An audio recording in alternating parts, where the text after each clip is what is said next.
दोस्तों welcome back. मैं लेकर आऊं आप सभी के लिए वेव मोशन का लेक्चर नंबर सेकंड, जहां पर हमने कुछ इंपॉर्टेंट टॉपिक्स यानी कि इलेक्ट्रोमैग्नेटिक स्पेक्ट्रम वो सीखना है।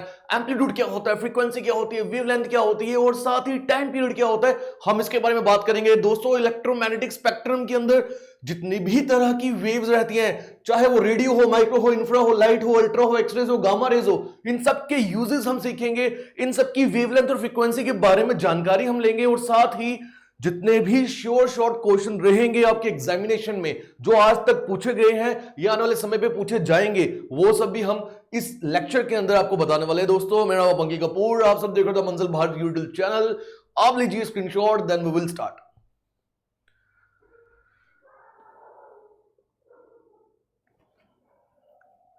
तो चलिए दोस्तों, ये लेक्चर बहुत इंपॉर्टेंट रहने वाला है। यहां पर मैं आपको पहले डिफरेंट जो कैरेक्टरिस्टिक्स होती है किसी भी एक वेव की, उनके बारे में बात करूंगा, उनके बारे में समझाऊंगा और उसी के बाद मैं आपको एक ट्रिक बताने वाला हूं, जिस ट्रिक से बहुत आसान हो जाएगा हमें जितनी भी इलेक्ट्रोमैग्नेटिक वेव्स हैं उनके बारे में जानकारी रखना। जब हम ये चीजें सीख लेंगे दोस्तों, इसके बाद हम सीखेंगे जो भी इंपॉर्टेंट यूजेस हैं इन सभी वेव्स के, क्योंकि हर बार एग्जाम में एक सवाल आपको दिखने को मिलेगा जो कि पूछेगा, मान लीजिए पूछ सकता है यूवी रेज इनमें से कौन सी ऑप्शन है जो सही है, जो यूवी रेज का यूज है। वो पूछ सकता है एक्सरे क्या करती है, पूछ सकता है कि कुकिंग पर्पस के लिए कौन सी वेव का इस्तेमाल होता है, माइक्रोऑर्गेनिजम्स को किल करने के लिए कौन सी वेव का इस्तेमाल होता है, इस तरह के सवाल। और जब ये सब हो जाएगा दोस्तों, एक बार हम होम पे आते हैं, इस पे आते हैं और पीसी में आते हैं, तो थोड़ा सा मैं आपको कुछ विजुअलाइजेशन भी करवाने की कोशिश करूंगा। हम यहां पर आ जाएंगे और यहां पर दोस्तों थोड़ा सा आपको पिक्चर के थ्रू इन इलेक्ट्रोमैग्नेटिक रेडिएशंस के बारे में सिखाने की मेरी कोशिश रहेगी। तो बहुत बेहतरीन लेक्चर रहेगा ये, अब बने रहिए। लगभग 20 से 25 मिनट मेरे को आपके चाहिए और फिर आपको हर एक बात समझ आ जाएगी। So let's start. देखो दोस्तों, कल हमने लेक्चर में क्या सीखा था, हमने ट्रांसवर्स लॉन्गिट्यूडनल वेव्स के बारे में सीखा था और उनकी हमने प्रॉपर्टीज भी सीखी थी। आज मैं आपको बता रहा हूं ये कौन सी वेव है। याद करिए, ये ट्रांसवर्स है, ये लॉन्गिट्यूडनल है। लॉन्गिट्यूडनल थी लेंथ वाइज, ये कौन सी है, ट्रांसवर्सल, जिसमें जो पार्टिकल्स होते हैं 90 डिग्री में हिलते हैं, वाइब्रेट करते हैं। याद आपको, अपनी मीन पोजीशन पे, यानी कि इस तरह से डिस्टर्बेंस आगे जाती है, पार्टिकल्स अपनी ही पोजीशन पे ऊपर और नीचे होते हैं। ये वो वाली वेव बनाई मैंने, कौन सी, ट्रांसवर्स। अब ये ट्रांसवर्स वेव जो मैंने बनाई है, इसके ऊपर अगर आप देखोगे ये कौन सी वेव है, यहां तो कंप्रेशन रेयरफेक्शंस बन रहे हैं। ये वेव कौन सी होगी, लॉन्गिट्यूडनल वेव। तो बिल्कुल मैंने पैरेलल रखा है हर एक पोर्शन। जो रोल यहां क्रेस्ट प्ले कर रहा है वही रोल यहां पे कंप्रेशन प्ले कर रहा है, जो ये यहां पे ट्रफ प्ले कर रहा है वही रोल यहां पे रेयरफेक्शन प्ले कर रहा है, एंड सो ऑन। दोस्तों पहला point, what do you mean by amplitude. Amplitude क्या होता है, किसी भी पार्टिकल को जब हिलाया जाता है, उसको डिस्टर्ब किया जाता है और अगर डिस्टर्बेंस के बाद वो मैक्सिमम डिस्प्लेसमेंट ले ले, उस मैक्सिमम डिस्प्लेसमेंट को ही एम्पलीट्यूड बोला जाता है। तो एम्पलीट्यूड क्या हो गया, मैक्सिमम डिस्प्लेसमेंट जो कि सफर की जाती है किसी भी पार्टिकल के द्वारा about their mean position. Now the question rises, what is the difference between crest and amplitude. फिर क्रेस्ट और एम्पलीट्यूड में क्या फर्क हुआ दोस्तों। क्रेस्ट क्या था, क्रेस्ट पॉइंट था, इस पॉइंट को बोला जा रहा था क्रेस्ट। जो मैक्सिमम डिस्प्लेसमेंट का पॉइंट था उसको क्रेस्ट बोला जा रहा था। एम्पलीट्यूड क्या है, यहां से लेके यहां तक की दूरी, ये दूरी एम्पलीट्यूड है। हाँ, क्रेस्ट की वजह से जितना क्रेस्ट ऊपर होगा एम्पलीट्यूड उतना ज्यादा होगा, बात तो सही है, बिल्कुल सही है। बट क्रेस्ट पॉइंट को बोलते हैं, ठीक है, पॉइंट ऑफ मैक्सिमम डिस्प्लेसमेंट। और एम्पलीट्यूड क्या होती है, मैक्सिमम डिस्प्लेसमेंट। उसमें पॉइंट नहीं बोल रहे, सिर्फ मैक्सिमम डिस्प्लेसमेंट। क्लियर हो गया। एम्पलीट्यूड को हम ए से डिनोट करेंगे, done. Second point, what do mean by wavelength. देखिए भाई, दो लगातार क्रेस्ट पकड़ लो आप, पहला क्रेस्ट ये है, दूसरा क्रेस्ट ये है, दो लगातार क्रेस्ट के बीच की जो दूरी है उसी को दोस्तों क्या बोला जाता है, वेवलेंथ। ये थोड़ा ऊपर चला गया, आप देख लीजिए, ये वाली दूरी, दो लगातार क्रेस्ट के बीच की दूरी को वेवलेंथ। और इसी की तरह दो लगातार ट्रफ के बीच की दूरी को भी वेवलेंथ ही बोला जाता है। तो रीड करिए, distance between two consecutive crest या फिर दो कॉन्जिक्यूटिव ट्रफ, इसे लैम्डा से डिनोट करते हैं, ठीक है। आप शॉर्ट में लंगड़ा याद रख लो, लंगड़े से लैम्डा याद रख सकते हो, क्योंकि हल्की सी जो शेप है उसकी लंगड़े की तरह बोला नहीं चाहिए ऐसे, बट सिर्फ याद करने का तरीका बता रहा हूं। नोड्स क्या होते हैं, ये मैंने आपको कल बताए थे, ये वो पॉइंट्स हैं जहां पे पार्टिकल जो है वाइब्रेट नहीं करते, इनकी डिस्प्लेसमेंट जो होती है वो जीरो रहती है। याद आप सभी को। आगे चलिए, now what do mean by time period? Time period क्या हो गया दोस्तों? टाइम पीरियड पे आने से पहले मेरा आपसे सवाल ये है, ये जो मैंने अभी आपको एम्पलीट्यूड बताया और वेवलेंथ बताया, ये मैंने अभी आपको बताया है ट्रांसवर्स वेव में। जब हम लॉन्गिट्यूडनल वेव में आ जाएंगे तब भी सेम, यानी अगर वहां पे मैं बात करूं वेवलेंथ की तो उसकी definition same, the distance between two consecutive compressions और two consecutive rarefactions, that is also wavelength. समझ आया? और अब आते हैं हम टाइम पीरियड के ऊपर। दोस्तों, एक पूरा रेवोल्यूशन कंप्लीट करने में जितना भी वक्त लग रहा है इस डिस्टर्बेंस को, इस वेव को, कौन सा रेवोल्यूशन? कौन सा रेवोल्यूशन? ये वाला। ये पूरा अभी आधा हुआ, ये पूरा नहीं हुआ, पूरा यहां तक होगा। कल मैंने क्या सिखाया था? एक क्रेस्ट और एक ट्रफ मिलके जो है वो एक वेव बनाती है। तो जितना भी वक्त लग रहा है, मान लीजिए मैंने टाइमर ऑन किया, टाइमर चल रहा है, 1 सेकंड 2 सेकंड चल रहा है, ठीक है, अभी चलना शुरू हो गया। तो यहां से लेके वापस यहां तक आने मैंने टाइम देखा, ओ 5 सेकंड हुए, तो इसका टाइम पीरियड कितना होगा? 5 सेकंड्स। और यही टाइम पीरियड आगे भी सेम ही रहेगा, टाइम पीरियड सेम रहता है। यहां भी कितने टाइम लगेगा? 5 सेकंड। क्लियर हो रहा है? बट क्या हर बार ऐसा ही होगा? नहीं, क्योंकि डिस्टर्बेंस जो है आहिस्ते आहिस्ते आहिस्ते आहिस्ते कम होते जाती है। तब ऑब्वियसली टाइम पीरियड में फर्क आएगा। बट स्टार्टिंग में आपने उठा लेना यहीं से टाइम पीरियड। एक रेवोल्यूशन को कंप्लीट करने में जितना वक्त लग रहा है डिस्टर्बेंस को, पार्टिकल्स को, इस मीडियम के, उसी को बोलते हैं हम time period. To and fro motion का मतलब क्या होगा दोस्तों? To and fro. इसको और बेहतरीन तरीके से समझने के लिए मैं आपको एग्जांपल दे रहा हूं सिंपल पेंडुलम बॉब की। देखिए कैसे बॉब की एग्जांपल देते हैं आपको, इसकी शेप बना लेते हैं।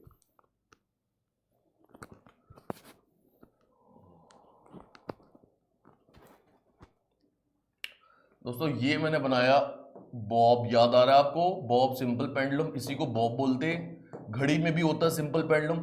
अभी ये किस पोजीशन पे है? अभी मीन पोजीशन पे है। दोस्तों ये भी डिस्टर्बेंस है, ये भी वेव है जो बनाने वाला हूं। अब जब आप इसको हिट करोगे होगा क्या? जाएगा एक्सट्रीम लेफ्ट पे।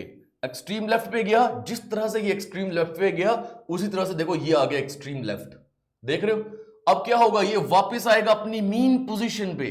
तो देख लो ये डिस्टर्बेंस जो है ये वापस आ रही है अपनी मीन पोजीशन पे। समझ रहे हो पॉइंट? फिर क्या होगा? ये जाएगा दूसरी डायरेक्शन में, यानी एक्सट्रीम राइट पे। तो देखिए अब ये चला गया दूसरी डायरेक्शन में एक्सट्रीम राइट पे। फिर क्या होगा? वापस मीन पोजीशन पे आएगा। देखो यहां से वापस अपनी मीन पोजीशन पे आया। यानी सिंपल पेंडुलम में भी डिस्टर्बेंस जो है वो क्रिएट होती है। सिंपल पेंडुलम में भी डिस्टर्बेंस जो है वो क्रिएट होती है। तो आइए मैं आपको इसे थोड़ा आराम से अच्छी जगह पे बना के बता देता हूं, ठीक है? इसे अलग से एक अच्छी जगह पे बना देते हैं। चलिए भाई, चलिए मैं यहां बना देता हूं इसे, ठीक है? ये आ गया सिंपल पेंडुलम। इसी को क्या बोलूंगा? एक्सट्रीम लेफ्ट, वापिस आया। इसको क्या बोलूंगा? एक्सट्रीम राइट, वापिस आया। This is also known as what? Wave, disturbance. तो यही वेव को मैंने आपको यहां बनाकर बता दिया। तो उम्मीद करता हूं ये भी क्लियर हुआ होगा। इसीलिए सिंपल पेंडुलम में, बॉब में, यहां पर भी टाइम पीरियड आता है, यहां पर भी फ्रीक्वेंसी आती है, यहां पर भी एम्पलीट्यूड आता है। एम्पलीट्यूड क्या? मैक्सिमम डिस्प्लेसमेंट मैंने अभी बताई थी। तो मैक्सिमम ये कहां तक आ पा रहा है? यहां तक। मान लो ये 6 सेंटीमीटर है, एम्पलीट्यूड 6 सेंटीमीटर हो गया। चलिए फ्रीक्वेंसी पर आते हैं। दोस्तों 1 सेकंड में ऐसे कितने रेवोल्यूशंस कंप्लीट किए जा रहे हैं वेव के द्वारा, डिस्टर्बेंस के द्वारा, उसी को फ्रीक्वेंसी बोलेंगे। मिसाल के तौर पर मैं ये बोलता हूं कि जो डिस्टर्बेंस पहले यहां थी वो 1 सेकंड में वो पहुंच गई यहां पे। कहां पे? यहां पे। जो डिस्टर्बेंस पहले यहां थी 1 सेकंड में पहुंच गई यहां पर। तो देखते हैं 1 सेकंड में कितने रेवोल्यूशंस कंप्लीट हुए। दोस्तों ये पूरा मिला के कितने हुए? 1। ये पूरा मिला के कितने हो गए? एक और, यानी कि 2। यानी कि मैं बोलूंगा यहां पर कितने रेवोल्यूशंस हुए? 2। तो इस केस में जो हमारी फ्रीक्वेंसी होगी वो कितनी होगी? 2 रेवोल्यूशंस पर सेकंड, और you can say that 2 hertz. तो ये थे वो 4 इंपॉर्टेंट कॉन्सेप्ट जो कि आपसे डिफरेंट वे में क्वेश्चन बनाकर पूछे जा सकते हैं। डन हो गया दोस्तों? चले आगे। चलिए आगे चलते हैं। आ जाओ अब ईएम स्पेक्ट्रम के ऊपर आ जाओ, इलेक्ट्रोमैग्नेटिक स्पेक्ट्रम के ऊपर आ जाओ। कल हमने क्या सीखा था? क्या होती है इलेक्ट्रोमैग्नेटिक वेव्स, जिनको मीडियम की जरूरत नहीं होती, they can travel through vacuum also. दोस्तों वहां पर सीखने की एक बात थी, एक चीज थी, क्या? ईएम स्पेक्ट्रम के अंदर जितनी भी वेव्स आती है, पूरा स्पेक्ट्रम का मतलब ही क्या हो गया, combination of all the waves. उन वेव्स के बारे में हमें कैसे याद रखना है, तो आज जो मैं ट्रिक आपके लिए लेकर आया हूं वो ट्रिक याद रखिएगा आप, और भूलोगे नहीं, मुझे भी पता है, क्योंकि ट्रिक इस तरह की ट्रिक बोलो या याद करने का तरीका बोलो, उसी से उन सब वेव्स के बारे में, रेडिएशंस के बारे में नाम आ जाएगा। बट पहले एक बार रिवीजन देता हूं, क्या होती है इलेक्ट्रोमैग्नेटिक वेव्स। वो वेव्स जो वैक्यूम से भी ट्रेवल कर सकती है, जिनको मीडियम की जरूरत नहीं होती है ट्रेवल करने के लिए, और जो कि इलेक्ट्रिक और मैग्नेटिक फील्ड्स की वेरिएशन की वजह से ट्रेवल करती है। यानी इस रूम में अगर मैं इलेक्ट्रिक फील्ड भी पैदा कर दूं, मैग्नेटिक फील्ड भी पैदा कर दूं, और इस रूम में उस इलेक्ट्रिक और मैग्नेटिक फील्ड में बदलाव आए, तो यहां पर इलेक्ट्रोमैग्नेटिक वेव्स जो है वो पैदा हो जाएंगी। यानी ईएम वेव्स जो है variations in electric and magnetic fields की वजह से पैदा होती है। तो मैं इसे लिख देता हूं कहीं पे, कहां लिखे, यहां पे, variations in electric and magnetic fields, और इधर लिख देते हैं प्रोड्यूस्ड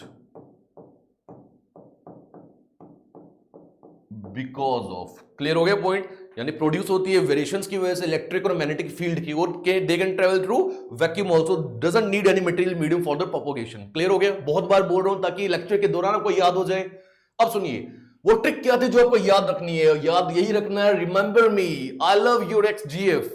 मैं आपको नहीं बोल रहा हूं, आपको ये याद रखना है कि आप किसी को बोल रहे हो, किसी अपने एक ऐसे इंसान को जिसको आप जानते हो, कि याद है ना, याद रखना, मैं तेरी XGF को प्यार करता हूं, रिमेंबर मी, याद रखना मुझे कि मैं प्यार करता हूं तेरी XGF को।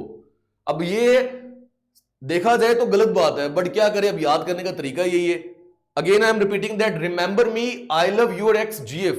यहां के जो इनिशियल्स है वहीं से सारी रेडिएशंस निकलती है। किस तरह के इनिशियल्स की बात कर रहे हैं हम दोस्तों, देखिए, अब चेक करिए बड़े आराम से। रिमेंबर का जो फर्स्ट R है वहां से निकली रेडियो वेव्स, मी का जो M है microwaves, I infrared waves, L से विजिबल लाइट, हालांकि विजिबल का V होता है स्टार्टिंग, बट मैंने इसीलिए लाइट विजिबल कर दिया, आपको याद रहे। U यूवी रेज यानी ultraviolet rays, X X rays, G gamma rays. तो याद क्या करोगे, remember me, I love your XGF। तो यहीं से radio, micro, infra, visible light, UV, X-ray, gamma ray, इन सबके नाम निकल कर। साथ ही दोस्तों नाम का ऑर्डर भी इस तरह से रखा है, when you go from left to right. अब ये जो मैंने एक पिक्चराइजेशन की है, विजुअलाइजेशन करो इसको और बताओ क्या फ्रीक्वेंसी बढ़ रही है या घट रही है। यहां नहीं देखना आगे जाते समय क्या फ्रीक्वेंसी बढ़ रही है या घट रही है। फ्रीक्वेंसी का मतलब भी क्या होता है, number of revolutions in 1 second. अब मेरा आपसे सवाल है, यहां मत देखो दोस्तों, यहां मत देखो, मेरा आपसे सिंपल सा सवाल है। देखो भाई, एक मैंने वेव ऐसे बना दी और एक मैंने वेव ऐसे बना दी।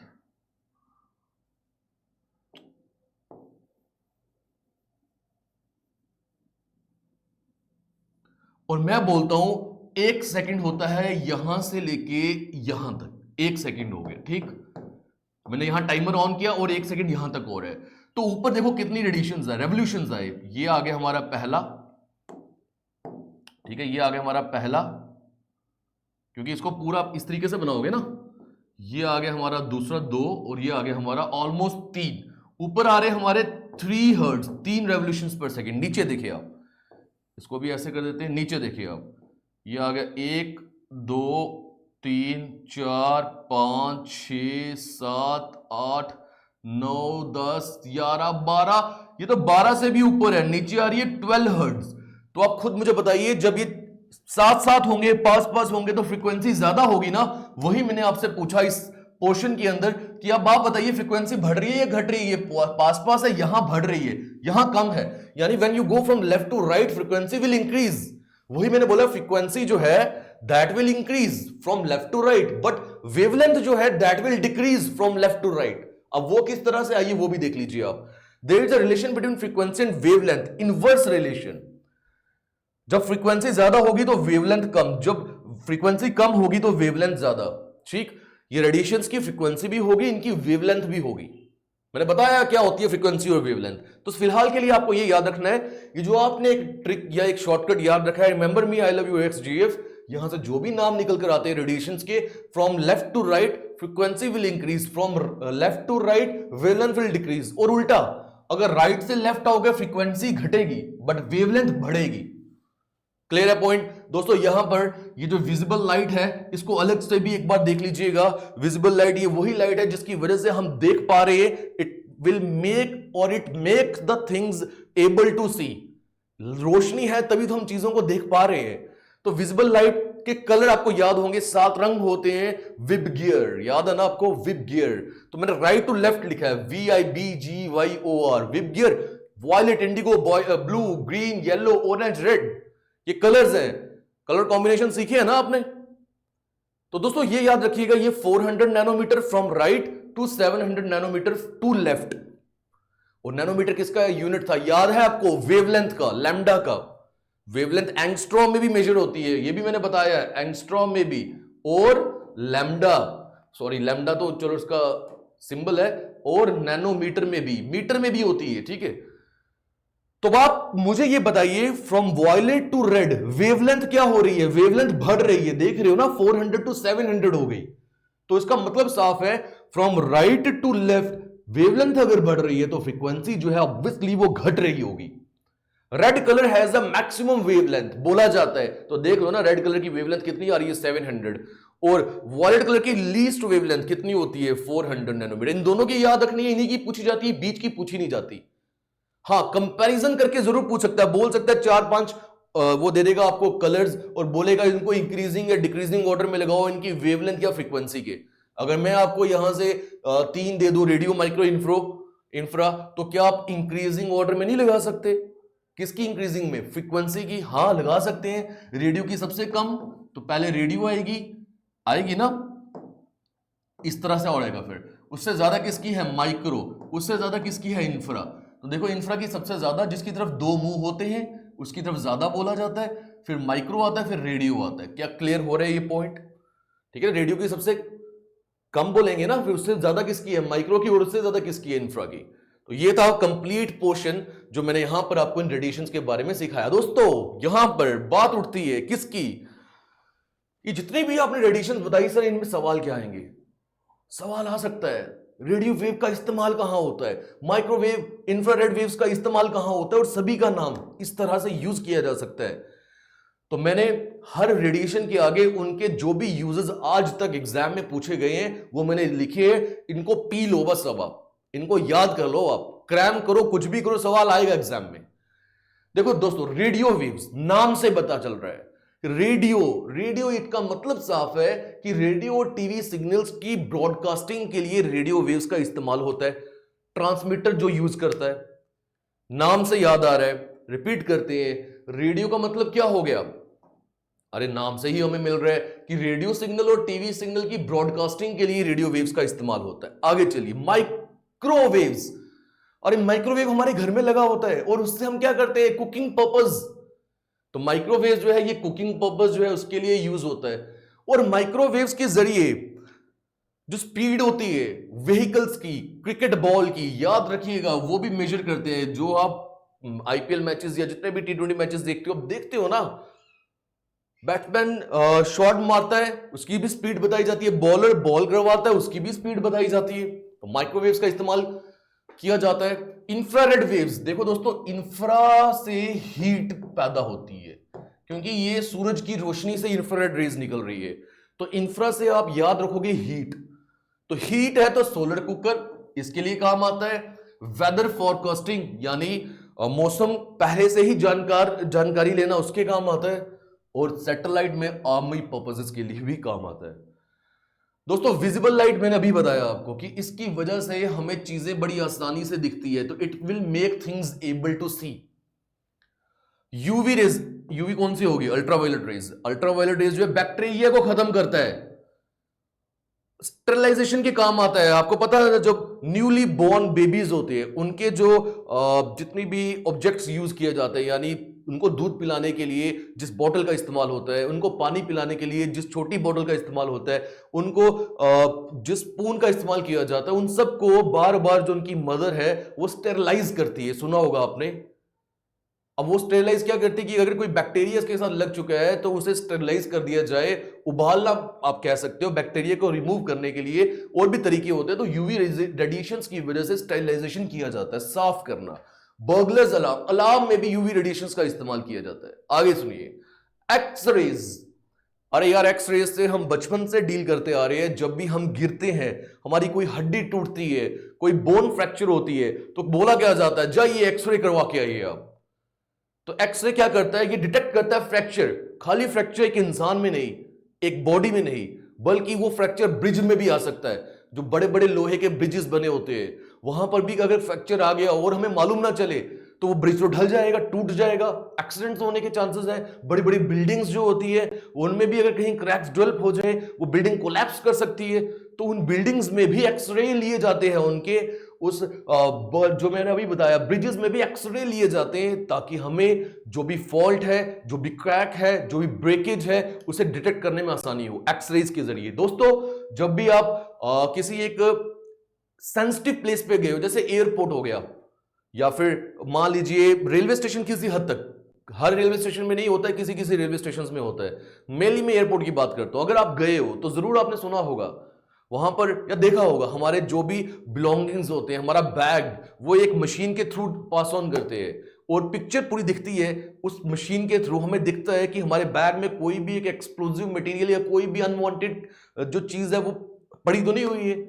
और जो पिक्चर दिखती है वो हम क्या करें, बैग का एक्सरे ले रहे हैं। क्या ले रहे हैं, एक्सरे। तो इसीलिए फॉल्ट्स और क्रैक्स के लिए भी यूज होता है और एक्सप्लोजिव मटेरियल की डिटेक्शन के लिए भी यूज होता है। मुझे नहीं लगता ये आपको भूलना चाहिए। आगे सुनिए, गामा रेज। माइक्रोऑर्गेनिजम्स को किल, मारने के काम आती है गामा रेज। और कैंसर और ट्यूमर जो होते हैं ना, इनकी ट्रीटमेंट के लिए भी गामा रेज का इस्तेमाल होता है। न्यूक्लियर रिएक्शन में भी गामा रेज का इस्तेमाल होता है। चलिए क्विक रिवीजन देते हैं। अगर बीच में से कोई उठा लूं मैं, क्या आपको समझ आएगा, क्या याद रहेगा? देखिए, मैं आपसे पूछता हूं, बताओ रेडियो वेव्स किसके लिए यूज होते हैं? रेडियो नाम बता रहा है, रेडियो और टीवी के सिग्नल्स को ट्रांसमिट करने के लिए। दूसरा मुझे बताइए, infrared rays, infra sir heat, तो सर ये यूज होगी सोलर कुकर में, ये यूज होंगी, और वेदर फॉरकास्टिंग में, सैटेलाइट में भी यूज होती है आर्मी पर्पसेस के लिए। तीसरा विजिबल लाइट, सर विजिबल यानी देख पाना, तो इसके वजह से ये हमें इतनी हेल्प करती है कि हम चीजों को देख पाए। फिर यूवी रेज, अल्ट्रावायलेट रेज, ये किल करने के लिए काम आती है बैक्टीरिया को, तो इससे निकलता है स्टेरिलाइजेशन भी, और अलार्म में भी यूज होती है। एक्सरेज, अरे सर फ्रैक्चर्स को डिटेक्ट करती है, बोन्स में जो होते हैं, जो बिल्डिंग्स और जो ब्रिजेस में फॉल्ट्स होते हैं उनको डिटेक्ट करती है एक्सरे के जरिए। सर आपने एग्जांपल दी थी एयरपोर्ट वाली, यानी कि डिटेक्शन ऑफ एक्सप्लोजिव मटेरियल, उसके काम आती है। उसके बाद फिर हमने बताई गामा रेज, ये माइक्रोऑर्गेनिजम्स को मारने के काम आती है, कैंसर और ट्यूमर की ट्रीटमेंट के लिए भी, और न्यूक्लियर रिएक्शंस में भी काम आती है। तो दोस्तों उम्मीद करता हूं ये अब आपको याद हो चुके होंगे। तो आइए उस पिक्चर पर आते हैं जो मैंने आपको पहले बताई थी। होम में आ गए और हम पीसी में आ गए। चलो अब ये क्या है आपके सामने,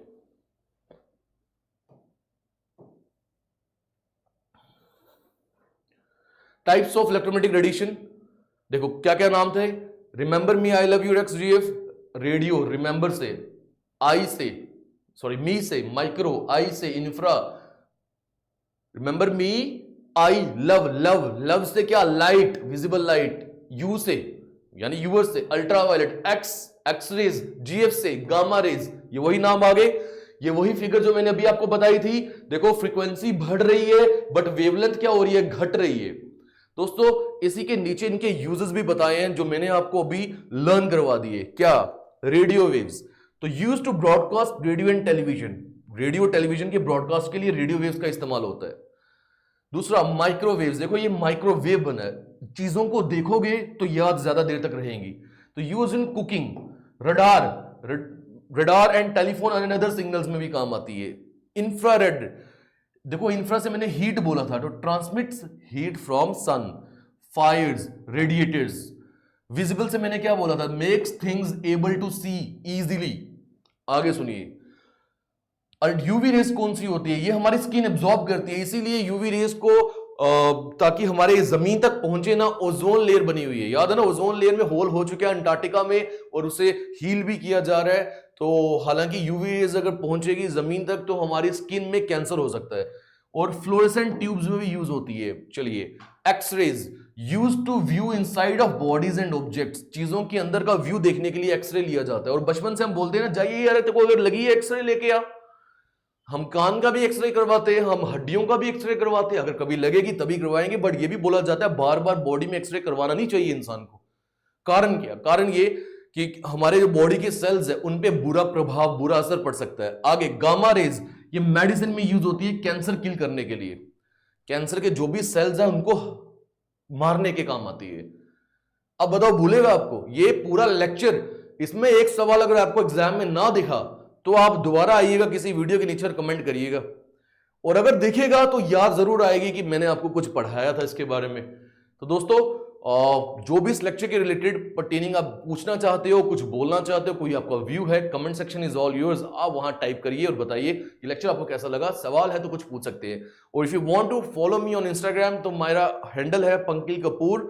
आपको डिस्क्रिप्शन बॉक्स में डिटेल्स में वो पूरा लिंक जो है प्रोवाइड हो जाएगा, वहां से भी आप इंस्टा में मुझे फॉलो कर सकते हो। और हमारे मंजिल भारत नाम से जितने भी सोशल मीडिया चैनल्स हैं उनके लिंक्स दिए गए डिस्क्रिप्शन बॉक्स में, आप वहां पर भी हमें ज्वाइन कर सकते हैं। दोस्तों, मिलते हैं अगले लेक्चर में। एक छोटा सा लेक्चर रह गया जहां superposition principle, interference of waves और स्टेशनरी वेव्स, इनके बारे में मैंने आपको बताना है। और कुछ और अगर चीज रह गई होगी उसे भी मैं कैरी ऑन कर लूंगा। उसी तीन लेक्चर्स के साथ हमारा जो चैप्टर है कंप्लीट हो जाएगा। वो जो 2 चीजें रह गई है मैं इस लेक्चर में भी बता सकता था आपको, बट प्रॉब्लम ये है मेरा ऑफिस जाने का टाइम हो चुका है, लेट हो गए हैं बहुत ज्यादा, इसलिए मैंने लेक्चर लगभग आधे घंटे का ही रखने की कोशिश की है। तो मिलते हैं अगले लेक्चर में। Till then take care, good bye and जय हिंद।